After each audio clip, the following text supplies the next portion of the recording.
Hey, were you in my class in high school? Eric, she seemed like she might have been in my class, and I ran into her when I got to the hotel. Eric, hold on a moment. Are you merely a recent high school graduate? Even so, could you help your wife with that? Are you certain you're out? She mocked me as a potential customer and appeared unaware of my current predicament.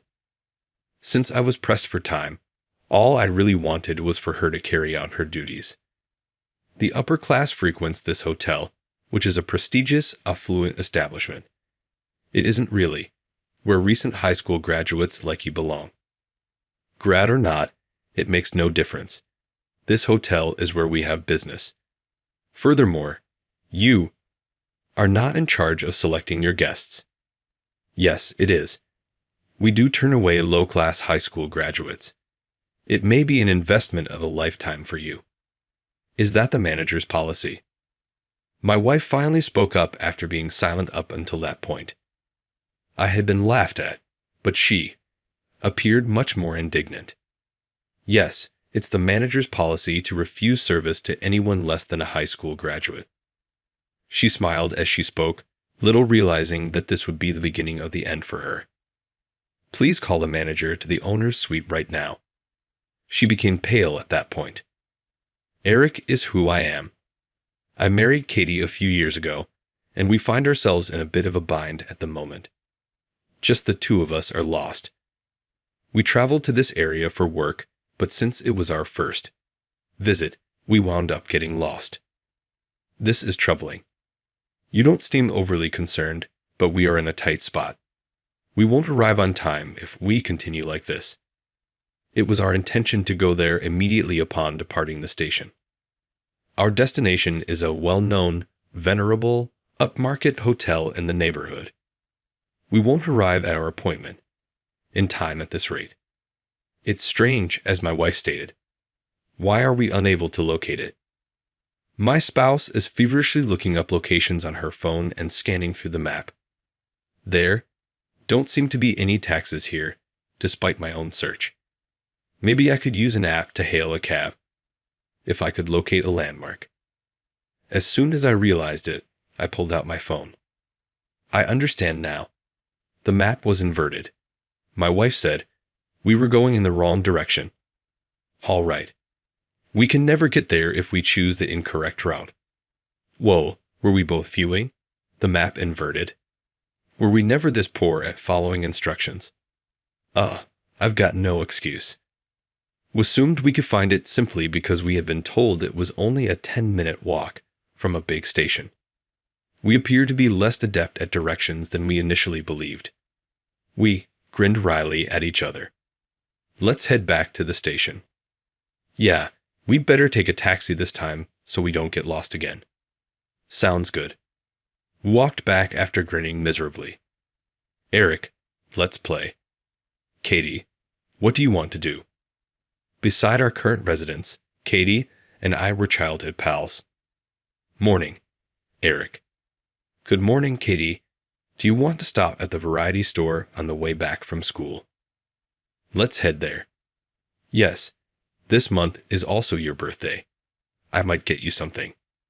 That's sweet, but I was planning to get you a birthday present too. Then let's both buy gifts. Yay.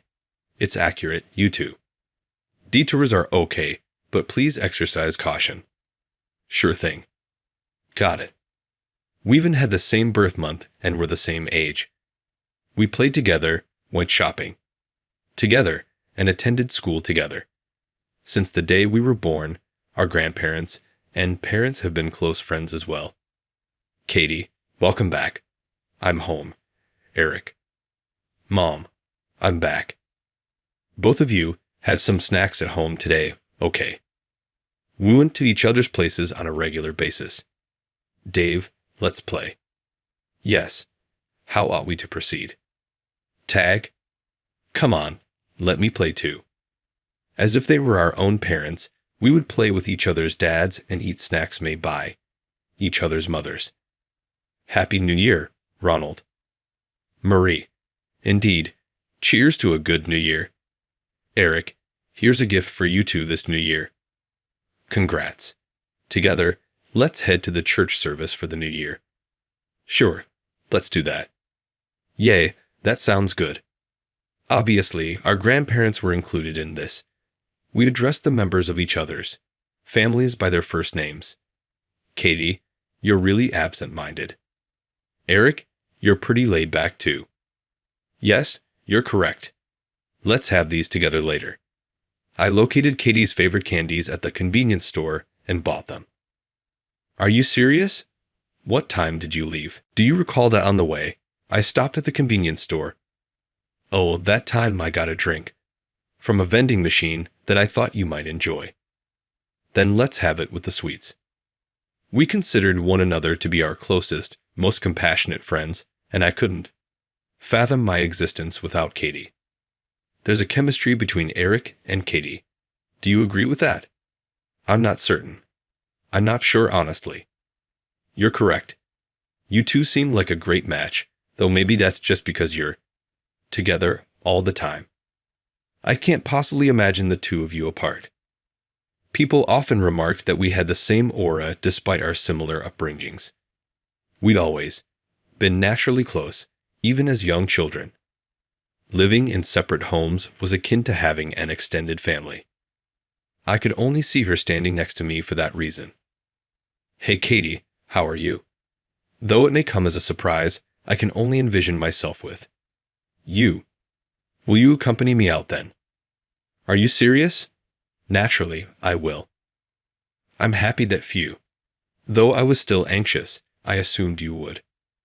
It's true that you sounded uneasy, which is unusual for you.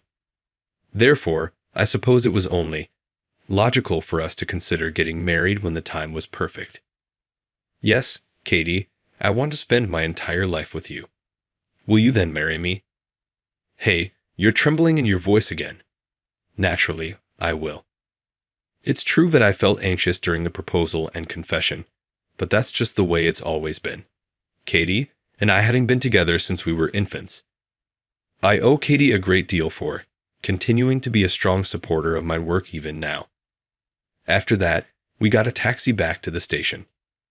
The cab driver laughed heartily when I hurriedly explained our position. We eventually reached the classic luxury hotel, which was our target. Oh, Eric, that's not good. There are just 10 minutes remaining. Yikes, let's hurry to the check-in. Yes, let's do that. We dashed to the front desk. My name is Eric. I apologize for being so impromptu. Can you help us out quickly? Eric? Are you the Eric that I knew in high school? Her voice caught my attention as I looked up. This is Marissa. We attended the same secondary school. She was a classmate, it seems. Her name tag and clothing suggested that she was employed by the hotel. Ah, Marissa. Yes, I seem to recall you from our time in school. Long time not seen. Is this Katie then? Do the two of you still get along? Do you consider yourself married or something? That is astonishing, really. She seems to be aware of Katie as well. That would make sense if she had been a fellow student in high school. But everyone in the foyer turned to watch Marissa laugh uncontrollably. We both scowled, uncomfortable beyond belief. It's not appropriate to laugh so hard over it. Please just do your job. Come on, a little laugh is fine. It's not acceptable. Here, we seem to be in a rush. She didn't appear eager to continue with the check-in. Marissa gave her eyes a playful narrowing. Erica, are you really only a recent high school graduate? Are you truly able to stand by your wife in that? Are you certain you're all right? Hey, that's rude. It's fine, Kitty. Katie tried to oppose Marissa's mocking tone, but I stopped her. It's impossible to dispute, is it? What are recent high school graduates? Janitors at best. Oh. Maybe building laborers, perhaps. Either way, nasty and dirty, Marissa yelled as she carried on her tirade. The upper class frequents this hotel, which is a prestigious and luxurious establishment. It isn't really where recent high school graduates like you belong. Gior or not, It makes no difference. This hotel is where we have business. Furthermore, you are not in charge of selecting your guests. Yes, it is. We do turn away low-class high school graduates. It may be an investment of a lifetime for you. Marissa continued to sneer and try to push us away, ignoring anything I said. Is that the manager's policy? Katie, who had asked not to speak, finally piped up at that time. Yes, the management has the policy of not serving anyone who is not a high school graduate.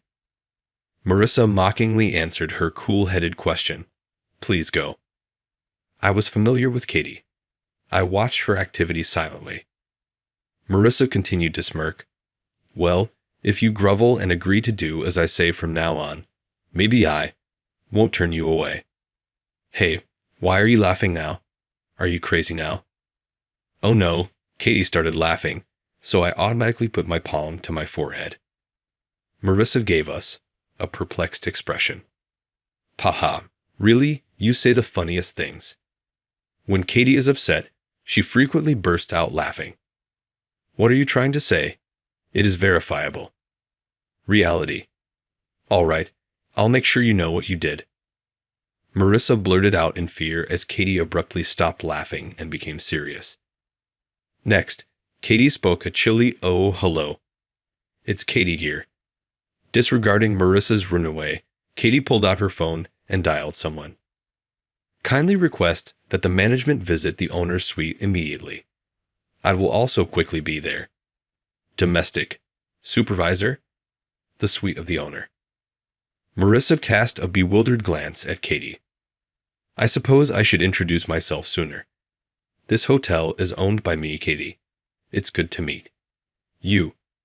Katie gave Marissa a lovely smile. In actuality, Katie's family is wealthy and possesses a large number of real estate properties. Katie remained involved in her family's business even after we were married. In due course, Katie acquired multiple hotel properties. Eric, the hotel we're going to is this one, right? Yes, that's right. Excellent, excellent. This is the other motel that my father recently gave me the keys to as its owner. This is an ideal time to do an inspection. My work initially required us to visit, but we also intended to perform a surprise inspection. The owner's suite was then shown to us. I'm terribly sorry for what happened. Several suit-clad men and Marissa were apologizing in the owner's suite. I've heard of Marissa's impolite actions. I apologize sincerely. Ted, the manager, was one of them. Ted, is it true that your policy is to refuse guests who are high school graduates or less? Achieved it. How precisely were you going to verify that? Katie asked Ted a pointed question.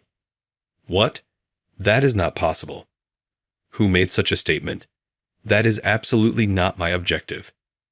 Ted ran away, obviously shocked. Standing next to him, Marissa cast a pallid glance down. Are you letting the front desk staff decide who gets to stay? No, that's absolutely not the case. But that's exactly what she said. You are aware that our guests interact with us at the front desk. First, don't you? Obviously, I get it. However, you don't seem to get that the hotel will look bad if this is how her staff acts. It is your duty as manager to select and develop employees who won't make our visitors uncomfortable. What are your thoughts about that? As a hotel staff member, I apologize. With a pallid face, Ted was the focus of Katie's lesson. Ted seems to be stuck with his constant apology routine. That's enough, Katie. I chided myself in the end after attempting to calm her down. Stay out of this. Ted seemed to notice me at last when I made an interjection.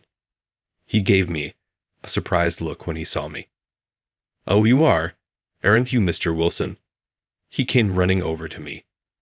Marissa looked up at this, as she had been looking down. The press conference is about to start. That reminder reminded us of the purpose of our visit to this hotel. A shoot. With a quick peek at my watch, I whispered, shoot. I was engrossed in Katie's rage to the point where I forgot I was meant to be at this hotel for a press conference. I play chess professionally. After turning pro in high school, I've been winning since, and now I was going to go up against the title of master. We had the press conference today. Tomorrow is when the bouts begin. Oh no, I wonder what the press will write if Mr. Wilson is unable to attend the press conference due to the hotel situation. Ted and the others began to lose our minds. We have to move quickly and escort him to the venue immediately. Our conversation isn't over yet. Eric is escorted to the location by just one person. Shall the rest of you and I had a lovely, lengthy conversation. Katie smiled, alarmingly gorgeous, as she said this. Yes, you there, please show the way. Yes, ma'am. The selected staff member led me out of the owner's suite. With cheers in my heart, I made my way to the location, saying, "Hang in there, staff member." I eventually made it to the location. My tour guide came back, her eyes welling up with tears. I watched him leave and went into the arena where Master Smith, my opponent for this bout, was already giving me the cold shoulder. The master title belongs to Master Smith, a well-known player in the chess community. In addition, he serves as my mentor and my role model. I was excited to put him to the test once more. The scowling Master Smith instantly softened his demeanor. He laughed and remarked, "Eric, late again," to which I replied with a smile. My wife and I were gazing at the map upside down. He made a joke, "Ha, you two are as clueless as ever." I rubbed my head, embarrassed by my mentor's laughter. Master Smith had previously taught Katie chess as well, but Katie gave up, stating, "It's not fun, because I always lose to Eric." "Are you Eric?" "Yes, that's me." "I know Pete rather well. Go ahead and give chess a shot." "Yeah, I'll give it a shot." Master Smith first became my tutor because of his previous relationship with Pete. You two still have a great relationship. What a wonderful mentor-mentee relationship, really. Isn't this match between a mentor and prodigy what has the chess world watching? It will be wonderful to see the collision of like ideas. It was widely known that Master Smith and I were mentor and protege. The press conference moved along at a leisurely pace. Thankfully, it concluded satisfactorily. Phew, glad that's over. You're still so laid back, aren't you? Is that so? Master Smith stated this as he observed me. He groaned and said, "But when it comes to the match, you transform into someone else." I'm not really sure how I comprehend it. Is Katie the same as well? I laughed and Master Smith said, seeming a little annoyed. In fact, Katie turns into a rigid entrepreneur and is typically more forgetful than I am. However, much like before, she has a strict side to her, especially when she's upset. I bet Katie is still lecturing someone at this very moment. She was so cool earlier, but also kind of terrifying. Your eyes become more focused and you show amazing concentration when playing chess. You play chess in an aggressive, relentlessly offensive manner. Well, I do often get that kind of feedback. That fluffy personality of yours comes up with moves that are unexpectedly tricky, honestly, making it difficult to play against you, said my mentor, Master Smith. But has he forgotten that I learned this particular chess strategy from none other than Master Smith? I basically learned my chess-playing technique from him. I'm excited about tomorrow, he remarked, holding out his hand. Yes, me too. I firmly shook his hand after taking it. We gave each other a firm handshake. A best-of-7 series, the Master Championship matches travel to hotels and inns across the country. Every match is 8 hours long, spread out across 2 days. Even though these are professional matches, the media, including the sponsoring newspapers, tend to ignore them. That's most likely the reason Marissa was unaware that I was a professional chess player. Master Smith, my mentor, has given me advice and recognition for having a solid sense of the game since I was little. Pete was correct. Eric, you've got good judgment. Would you like to follow me officially? Will that make me better? Yes, with your potential, you'll improve rapidly. I believe that. Pete had stated that Eric would undoubtedly emerge as John's choice. Through him, a relationship was established. Though it took me multiple tries to pass the professional tests, I made quick progress. I went to neighborhood public schools for middle and high school, and I was so focused on chess that I did poorly in both academics and athletics. I suppose I was a pretty inconspicuous student. I used to target you for bullying because you were so unimpressive back then. Erica, really? Because of how natural you are, it's possible that you were unaware of the bullying. Marissa was with me when Katie and I got back together. Hello, you pessimistic one. You're not even good at studying. You're dark. What does that have to do with? How come? You too. Eric isn't as willing to annoy you anymore. Looking back, I can say that there was a group that frequently upset me, but I didn't really notice it at the time because I was more focused on chess and Katie's support. It was most annoying that you ignored us. Marissa claims that I wasn't purposefully ignoring them. I was just not aware of them. Hey, I heard that despite being a senior, Eric hasn't made a decision about his future yet. Nearly everyone has already reserved a spot in college. Eric is simply unique, isn't he? My ambiguous career path felt out of place in high school, where the majority of students were concentrated on getting into college. Katie, listen, I finally passed a pro exam. Are you serious?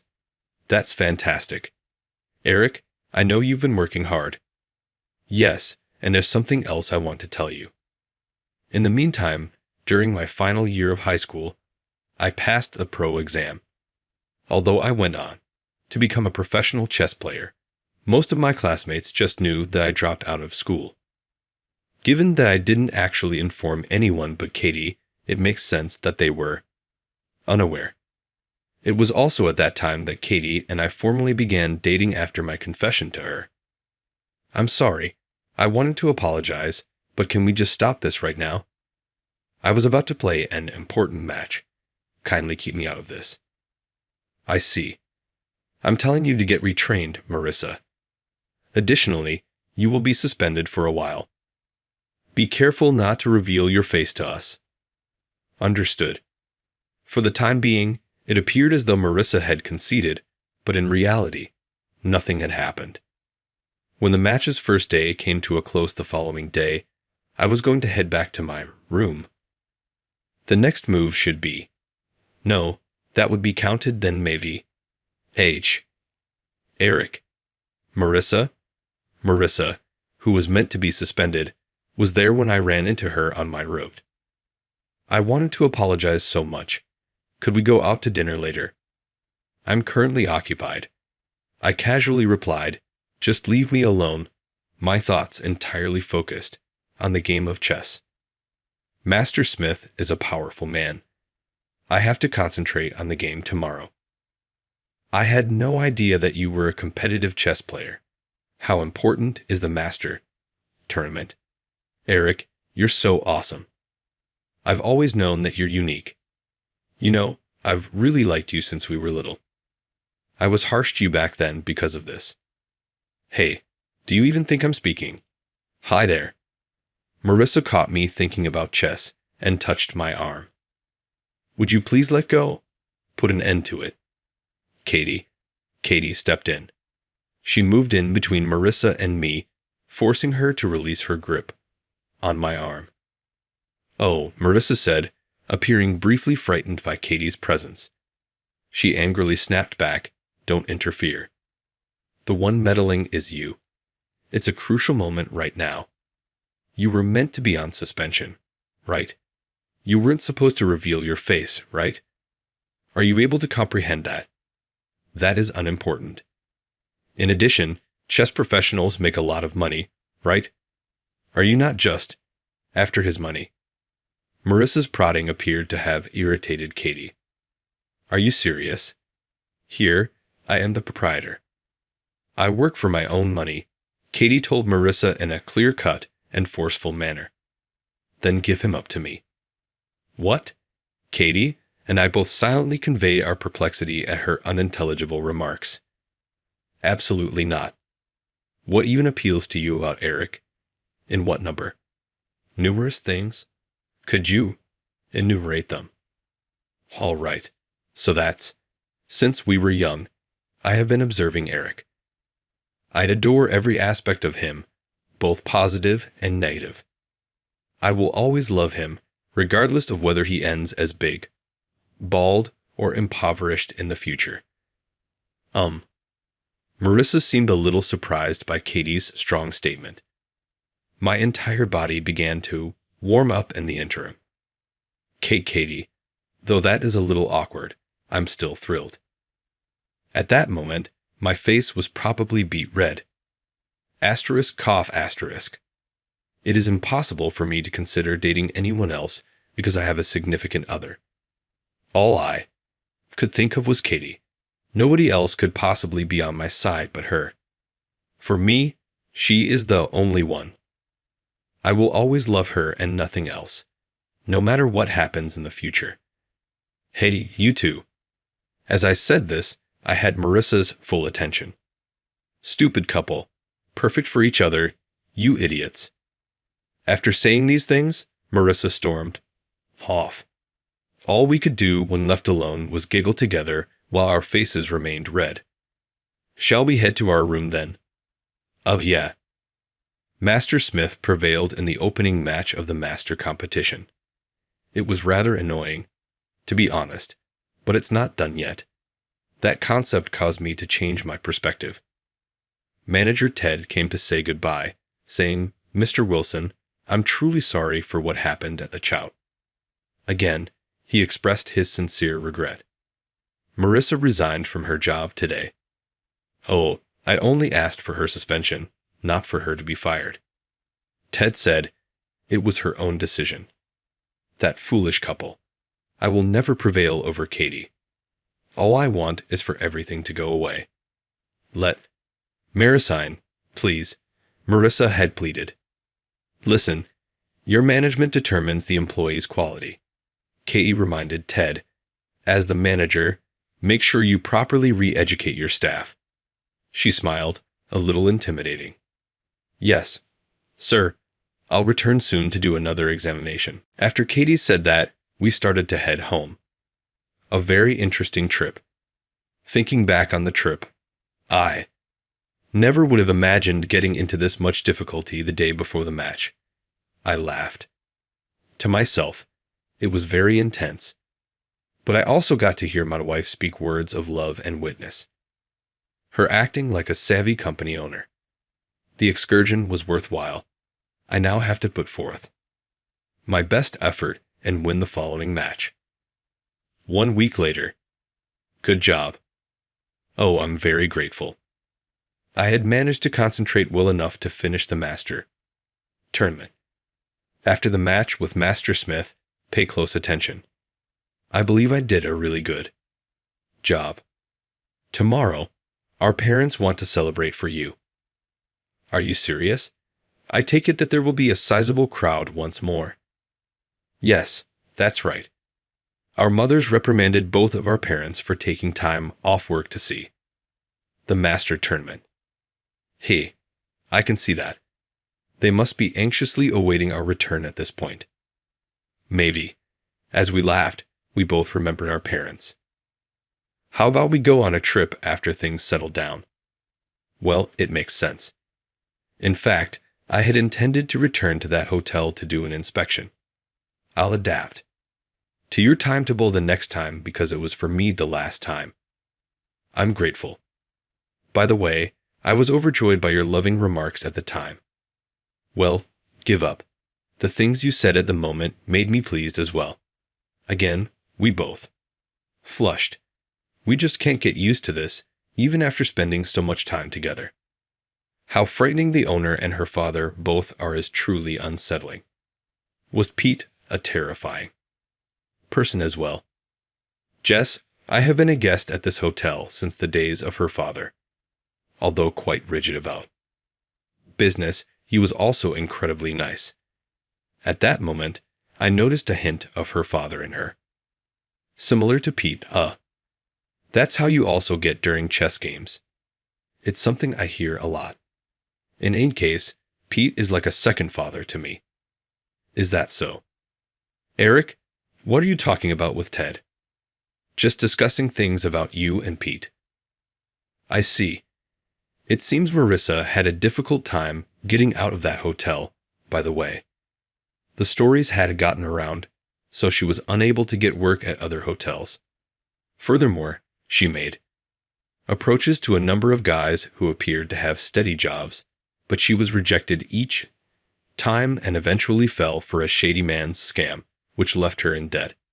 She now has to balance a hectic life with duties she used to despise, like construction and cleaning.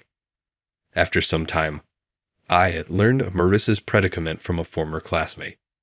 She eventually asked for assistance from her former classmates before vanishing from view.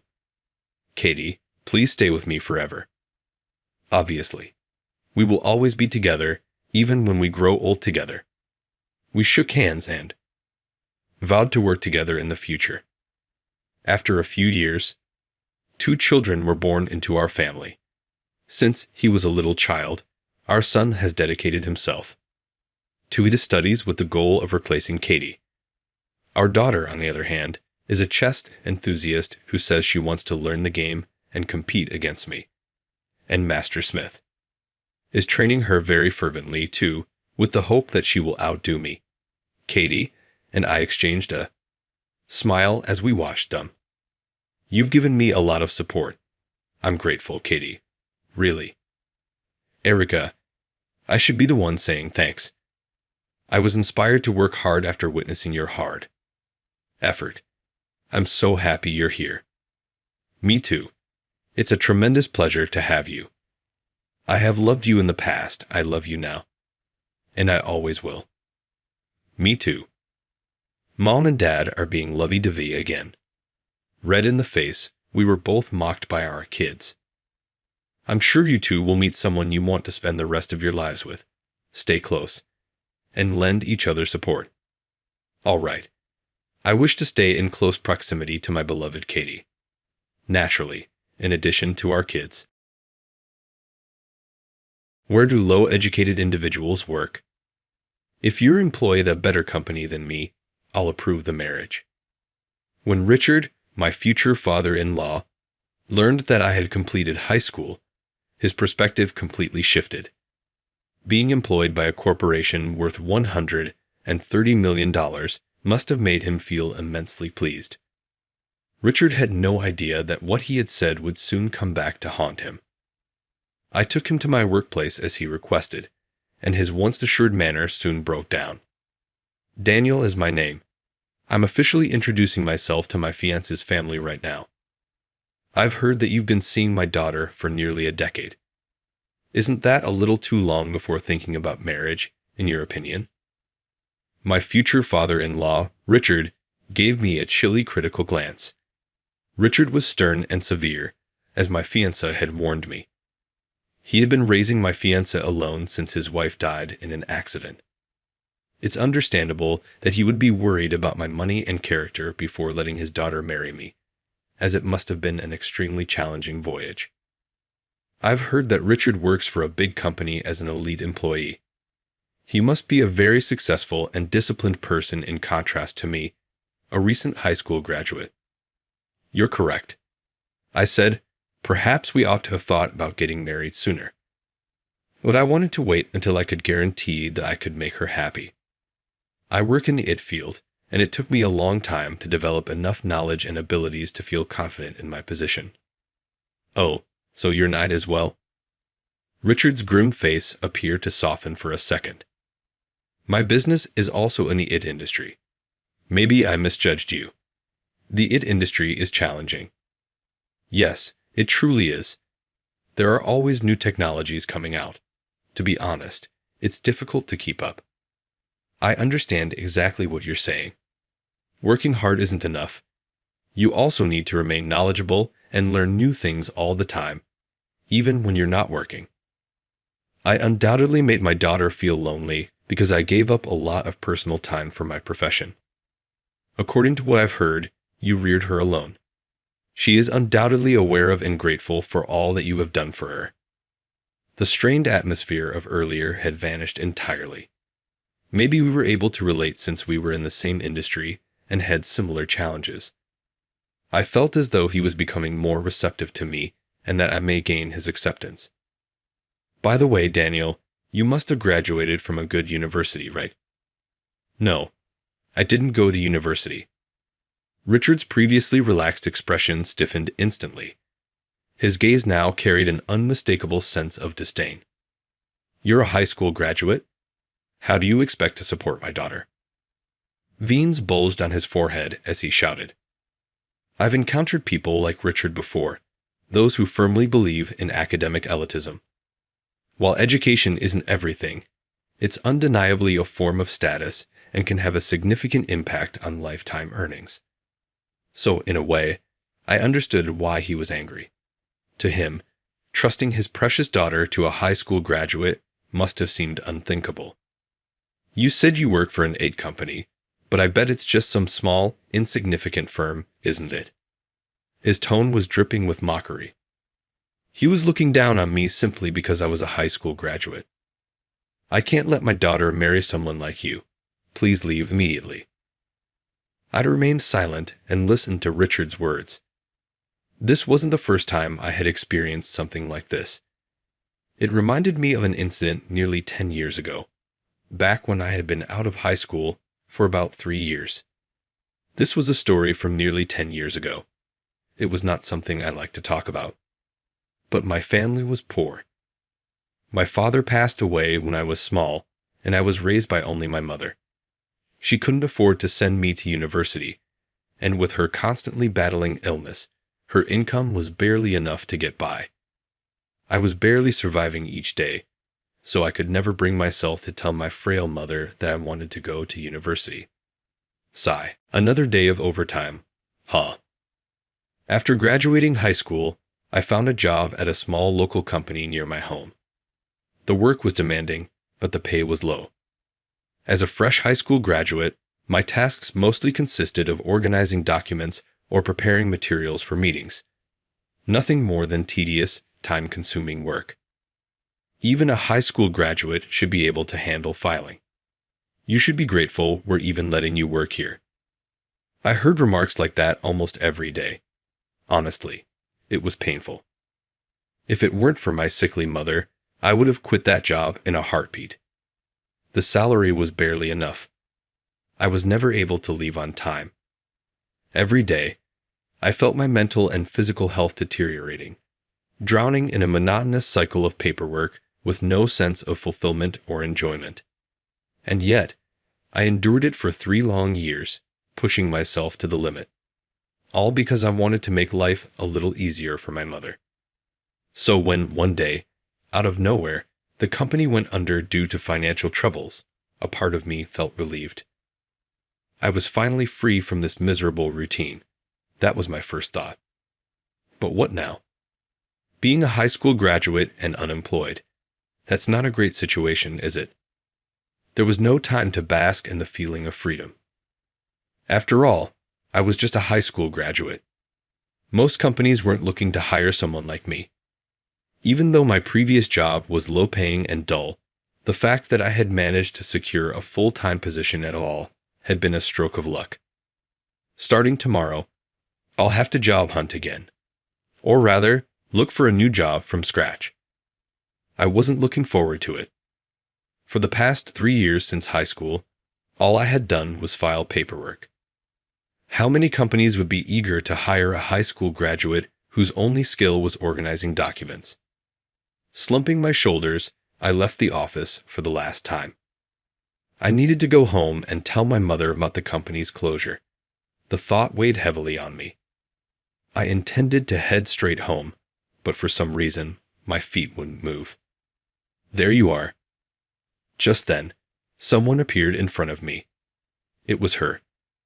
Her name was Emily. She was an employee at one of our client companies. Looking back on that monotonous and exhausting job, the only thing I ever looked forward to was talking to Emily. We saw each other a few times a month for work-related matters. Since we were close in age, we had gone out for drinks together a few times. "Oh, Emily? What are you doing here? You look exhausted." Emily was catching her breath, hands on her knees. Sweat glistened on her forehead, and the top button of her pantsuit was undone, probably to let in some air. She grabbed her collar, fanning herself before stepping closer to me. "Hey, why don't we start a company together?" "Huh? A company? You mean you want me to join yours?" "No, not that. I mean, let's start our own business. Your company went under, right? I actually just quit my job, too." For a moment, I couldn't process what she was saying. The company she worked for was fairly large. It was nothing like the small, struggling firm I had been at. Even though I, a high school graduate, might not have been in a position to judge, Emily was undeniably talented. She was bright, proactive, and constantly came up with creative ideas that turned into successes. If she had stayed at her job, her future would have been secure. She would never have to worry about money, and in a few years, she would likely have climbed the corporate ladder to a respectable position. Wait, is this for my sake? Haw. Why would I quit my job just for you, Daniel? Well, yeah, I guess that wouldn't make sense. The idea that Emily had quit her job just to start a company with me was an embarrassing misunderstanding. My face felt hot. I had already planned to leave. The pay was good, but the company was full of older employees, and honestly, they were all pretty stubborn. Ah, yeah, I get what you mean. They probably stuck to outdated methods, making everything inefficient and honestly kind of boring. Companies that fail to adapt to the times don't last long. The company I had worked for was a perfect example of that. They clung to old-fashioned methods, refusing to embrace new technology. They simply wouldn't use it. The document filing job I had been doing was a prime example. All of it could have been managed digitally. Instead, everything had to be printed, checked manually, and stamped with a seal. Honestly, it was a complete waste of time. The future is an it, huh? But I don't have any knowledge or skills in that field. What about you, Emily? Me? Nope. But I have a plan, so it'll work out. Baseless confidence. But to me, in that moment, it was dazzling. With no degree, no job, and feeling like I had hit rock bottom, Emily's proposal seemed like something I could throw myself into completely, something worth clinging to. To put it simply, I wanted to take a chance on her. After all, I was already at my lowest. If things didn't work out, nothing would really change anyway. I heard your company went under, so I came straight over after submitting my resignation to recruit you myself. Well, thanks, I guess. But why me? I'll say it again. I was just a high school graduate. I had spent 3 years in a company doing nothing but organizing documents and preparing presentation materials. Those weren't exactly impressive, marketable skills. I figured you'd be the only one willing to take a chance on my gamble. And besides, I see your value. My value? What do you mean? Your personality, Daniel. You're patient, hardworking, and serious. I've always thought that if I ever started my own business, you'd be the first person I'd invite. She extended her hand toward me. So, let's start this together. We're both starting from zero, but we'll figure it out somehow. If we failed, both of us would be out on the streets in a few years. But if we succeeded, we'd make more money than we ever dreamed of. Maybe I could finally give my mother a better life. All right, I'll take that bet. Emily. I grasped her small hand firmly. For a moment, she winced slightly. Maybe I had squeezed a little too hard. Then from now on, let's support each other.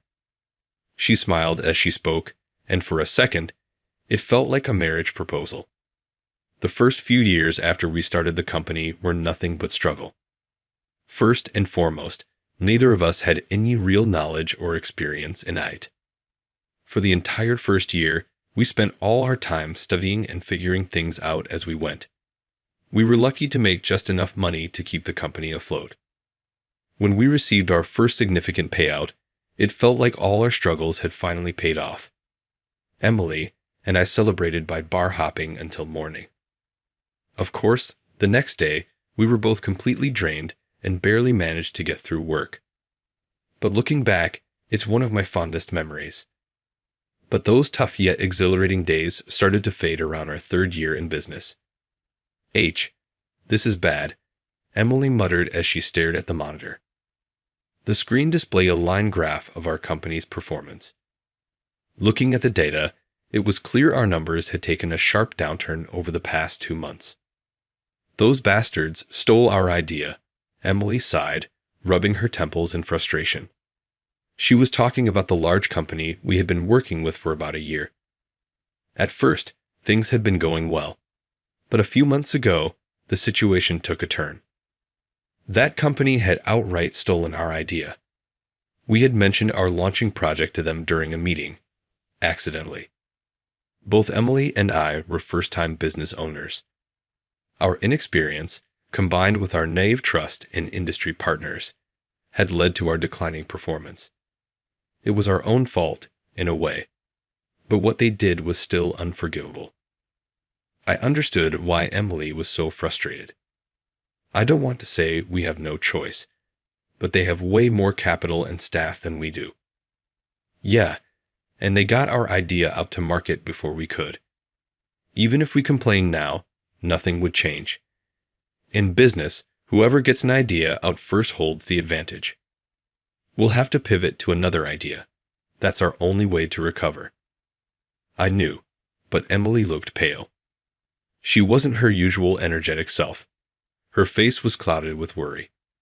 "Is something wrong?" "Actually, my father told me that if our performance keeps declining, I should shut down the company and find a job elsewhere," she sighed, her shoulders slumping. Emily's father had provided the initial funding to start our business. In other words, our company was built entirely on his investment. That meant she couldn't just ignore his demands. Even if we have ideas, we don't have the budget to execute them. Without money, there's nothing we can do. Once again, it all came down to money. I had given up on university because of money. I had endured a soul-crushing job just to make ends meet. What are we going to do? It hurt to see Emily so defeated. For now, let's try crowdfunding to raise funds. Will that be enough? Maybe not, but I'll figure something out. Emily had been the one to pull me out of rock bottom. I was only here now because she had extended a hand to me when I had nothing. So this time, it was my turn to help her. From that day forward, my battle began. Though calling it a battle might be an exaggeration, or rather, there wasn't much I could do. The only thing I was capable of was going around to friends, business contacts, and relatives, bowing my head and asking for help. "We have an idea that can make money. Even a small investment would help. Would you consider funding us? If we can bring this idea to life, our company will survive. And then, I can finally give Emily and my mother the life they deserve." Day after day, whenever I had time, I went around bowing my head, asking for help. I didn't care how many times I had to bow because, honestly, the only weapon I had was my not-so-great brain. At first, I was rejected coldly over and over. But little by little, as people started to understand my determination, some began to say they were willing to invest. "I know how hard you're working for your mother, Daniel. If it's just a small amount, I'd be happy to invest." Hearing those words nearly brought me to tears. And finally, between crowdfunding and private investments, we secured the funds we needed. "I'm sorry. I had no idea you were doing all of that behind the scenes, Daniel. I did it on my own, so you don't need to feel bad. But I guess it was worth the effort. Yeah, thanks to you, we secured the funds we needed.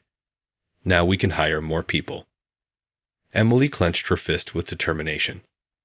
This time, we'll do it right. I'm going to make sure this idea comes to life. She was smiling. How long had it been since I last saw her genuinely smile? Emily looked best when she was smiling. From there, everything moved quickly. Emily was always a talented person. Having our idea stolen had crushed her spirit recently, but securing enough funding seemed to have rekindled her drive.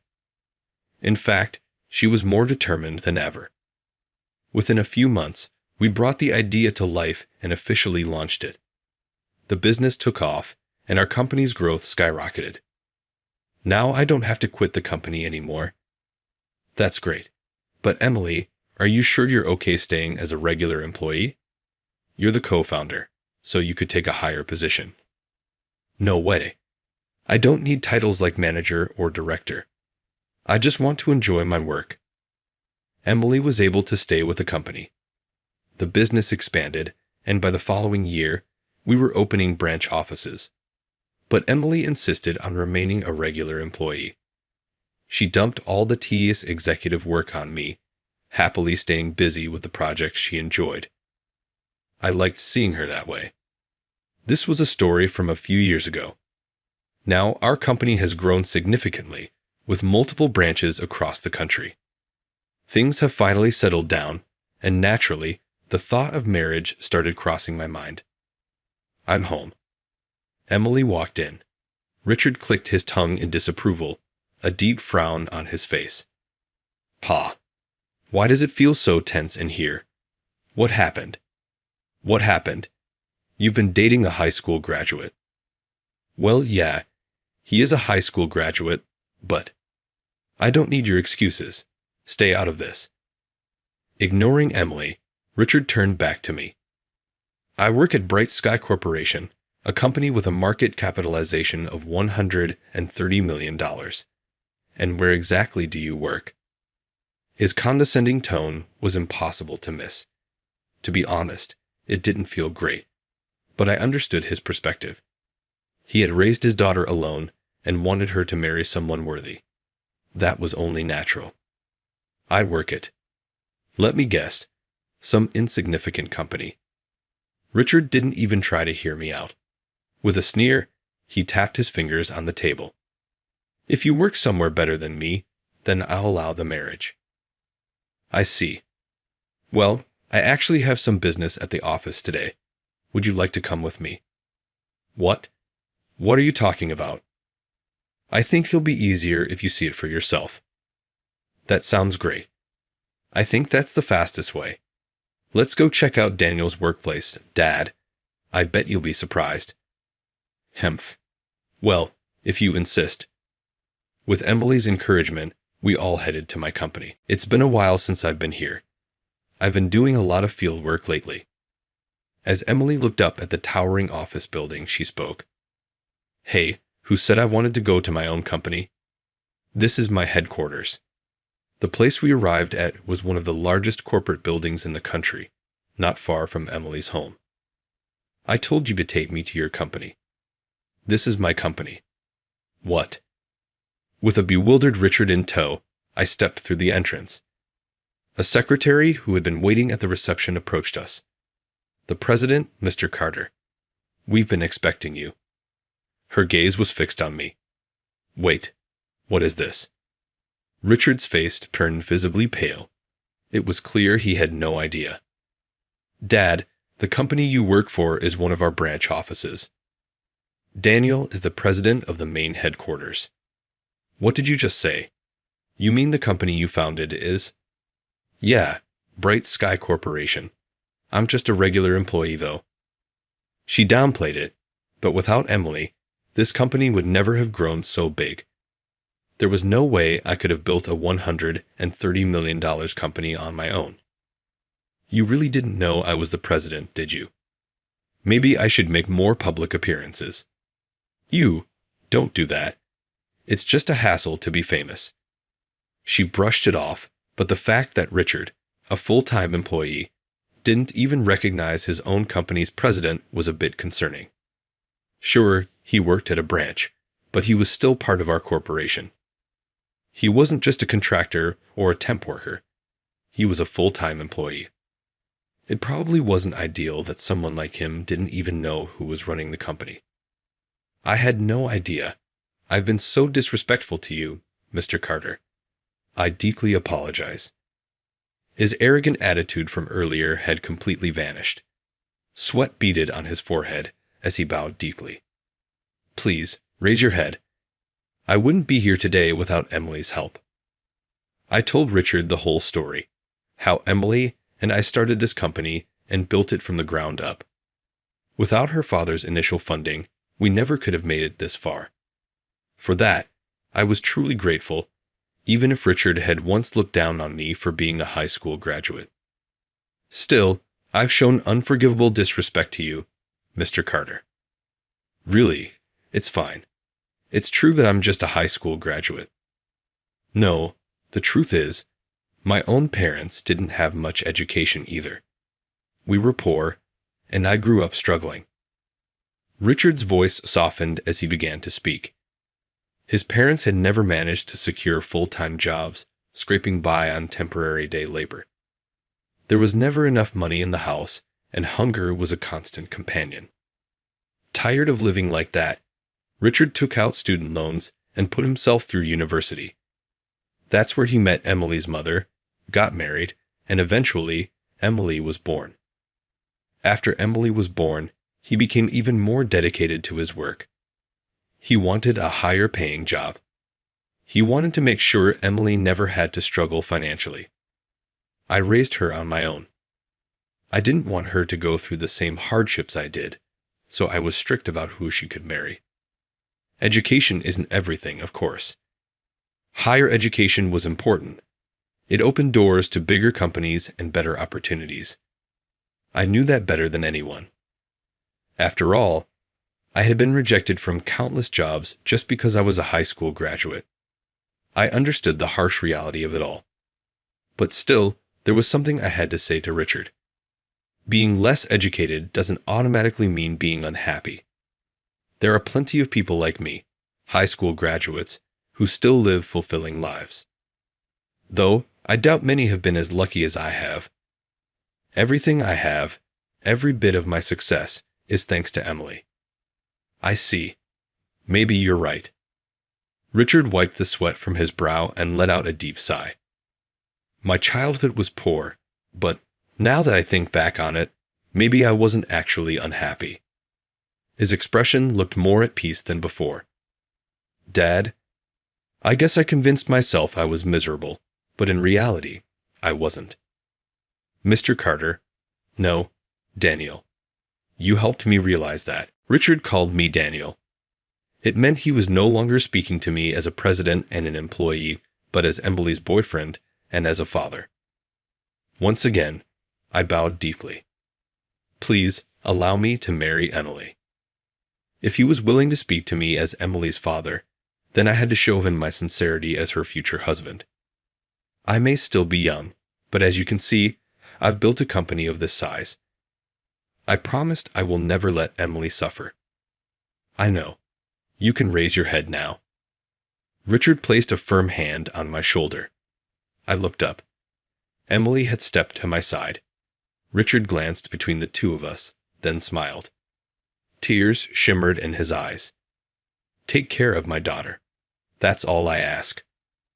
1 year later, Emily and I got married and started living together. We had taken the long way around, gone through countless struggles, but now I was happy. Emily was by my side, and my frail mother was finally able to live comfortably. In just a few months, we would be welcoming a child into our family. Thank you. Huh. What's that for? Emily laughed as she cradled her growing belly. I just felt like saying it. Did I do something to deserve a thank you? Who knows? Maybe not. That was a lie. I had always been grateful to Emily for scouting me when I was lost after my company collapsed, for her ideas that helped our business take off. From the moment we met until now, I had always been grateful to her. Forget about that. We need to start getting ready. My dad and your mom are coming over, remember? Oh, right. I better put some effort into tonight's meal. Tonight, we were having a family dinner. Emily, me, my mother, her father, and the little one growing inside her. I had a feeling my life would always be filled with joy. As I watched Emily smiling, I was certain of it.